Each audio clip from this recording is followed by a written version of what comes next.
Bonjour, qui est le Saint-Esprit de Dieu? Je vous encourage à écouter, même si vous le faites par morceaux, mais faites-le. Je suis persuadé qu'à la fin de ces enregistrements, vous ne serez plus les mêmes, vous aurez appris plein de choses et surtout, vous aurez envie de bouger avec le Saint-Esprit. Donc les symboles du Saint-Esprit, la Bible nous présente le Saint-Esprit sous divers symboles. D'abord le souffle ou le vent. En hébreu, c'est roua, qui désigne le souffle, le vent. En grec, l'équivalent est pneuma. En Genèse, Adam reçoit de Dieu un souffle de vie. Tout vrai croyant sous la nouvelle alliance en bénéficie.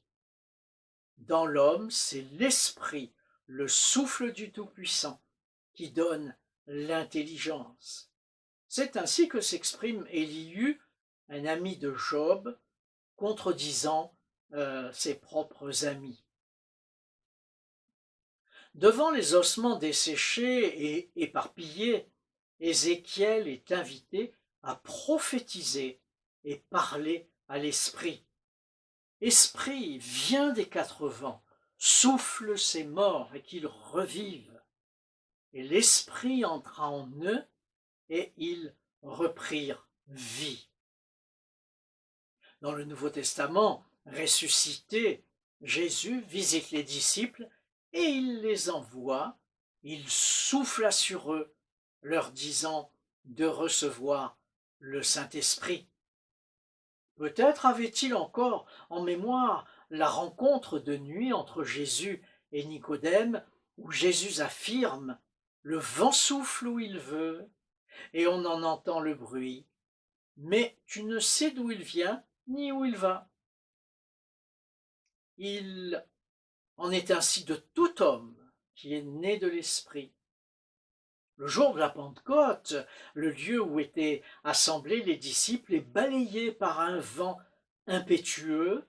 Des langues semblables à des langues de feu se posèrent sur chacun d'eux. La promesse d'être rempli du Saint-Esprit s'accomplit. Donc le Saint-Esprit comme un souffle est créateur, il communique la vie, il communique la liberté. Deuxième symbole, le feu. Parlant de Jésus, Jean-Baptiste affirmait, lui, il vous baptisera du Saint-Esprit et de feu. Il a son vent à la main, il nettoiera son aire et il amassera le blé dans son grenier, mais brûlera la paille dans un feu qui ne s'éteint point. Donc ici apparaît le feu purificateur de l'esprit, l'accompagnateur de la marche chrétienne. C'est ce que vivent les disciples à la Pentecôte à travers les langues de feu qui se posèrent sur chacun d'eux. Mais il est aussi question du feu du jugement, car les cieux et la terre d'à présent sont gardés et réservés pour le feu, pour le jour du jugement. On ne joue pas avec le Saint-Esprit, car il est aussi un feu dévorant.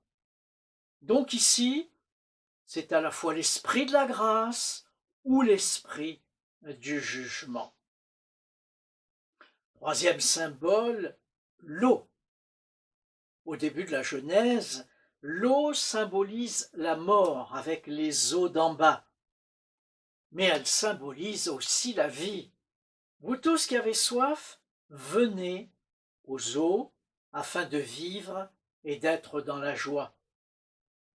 Ailleurs, il est aussi écrit « Je répandrai sur vous une eau pure et vous serez purifiés.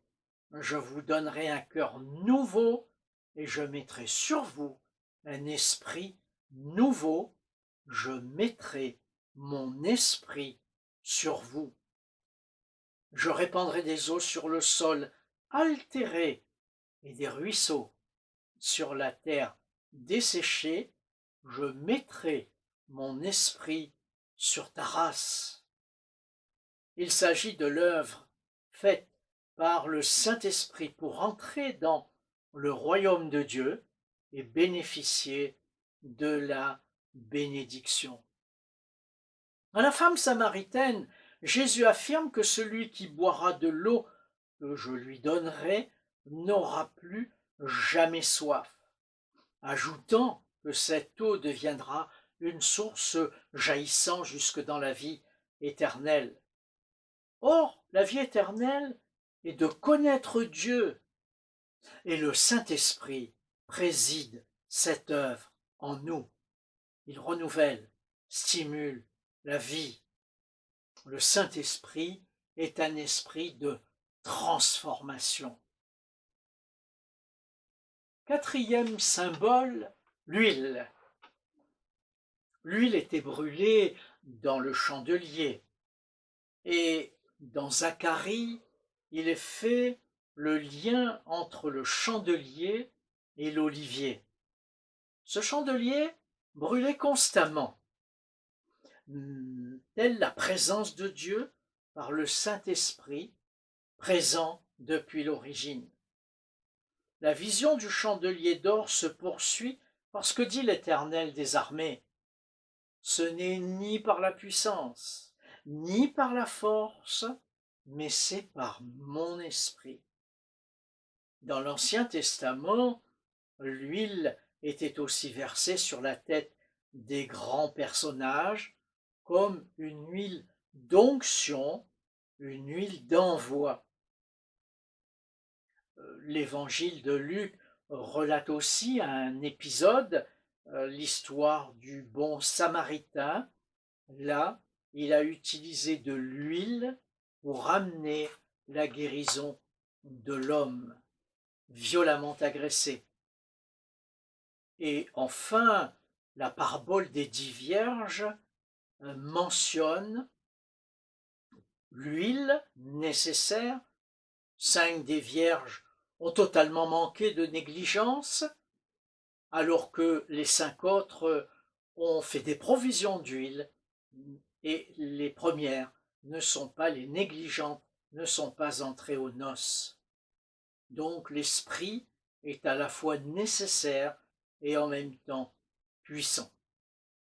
Courtement, je vais évoquer le symbole de la colombe. Lorsque Jésus a été baptisé d'eau, il est mentionné que le Saint-Esprit descendit sur lui sous une forme corporelle comme une colombe.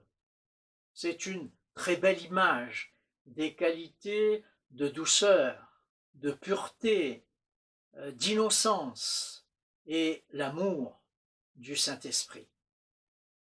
Et enfin, le dernier symbole sur lequel je vais m'attarder un instant, le sceau.